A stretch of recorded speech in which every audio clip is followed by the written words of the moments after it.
కడప జిల్లా బ్రహ్మంగారి మఠం మండల కేంద్రంలోని వేమారెడ్డి నిత్య అన్నదాన సభా భవనం నందు జిల్లా జడ్పీ చైర్మన్ ముత్యాల రామగోవిందరెడ్డి ఆధ్వర్యంలో బాబు షూరిటీ మోసం గ్యారంటీ కార్యక్రమాన్ని వైఎస్ఆర్సీపీ కార్యకర్తలతో మండల సమావేశం ఏర్పాటు కొరకై కార్యకర్తలతో సమావేశం ఏర్పాటు చేశారు।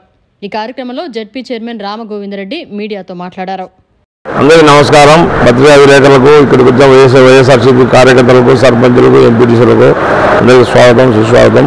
ముఖ్యంగా ఈరోజు ఈ బ్రహ్మంగారి రావడానికి కారణం అంటే రేపు శనివారం 9 గంటలకు బాబు షూరిటీ మోసం గ్యారంటీ ఒక మా జగనన్న రిలీజ్ చేసిన క్యాష్ దాన్ని రిలీజ్ చేసేదానికి మన పార్లమెంట్ సభ్యుడు అవినాష్ రెడ్డి గారు, జిల్లా అధ్యక్షుడు రవీంద్రనాథ్ రెడ్డి గారు మరియు మన నియోజకవర్గ ఇన్ఛార్జి సెట్టిపిల్ల రఘురామరెడ్డి క్రమశిక్షణ కమిటీ చైర్మన్ ఆయన తరఫున ఆయన మరియు నేను అందరం కలిసి రేపు 9:30 మీటింగ్ ఇక్కడ ఏర్పాటు చేయడం జరిగింది। ఆ మీటింగ్కు ఈ బ్రహ్మంగారి మఠం నుంచి ప్రతి ఒక్క ఎంపీటీసీలు, సర్పంచులు, కార్యకర్తలు, నాయకులు అందరినీ బాగా చేసి ప్రోగ్రామ్ను ఎంపీ గారు ఈ పార్లమెంట్ దాంట్లో ఎక్కడ రాకుండా మన మఠంలోనే స్పెషల్గా వస్తాను కాబట్టి ఆయన రాకుండా మనం స్వాగతిస్తూ ప్రజలందరూ స్వచ్ఛంగా వచ్చి ఈ ప్రోగ్రామ్ను సస్యశ్యామం చేస్తారని కోరడం అనేది। మరిన్ని అప్డేట్స్ కోసం మన HN9 టీవీ ఛానల్ని సబ్స్క్రైబ్ చేసుకోండి।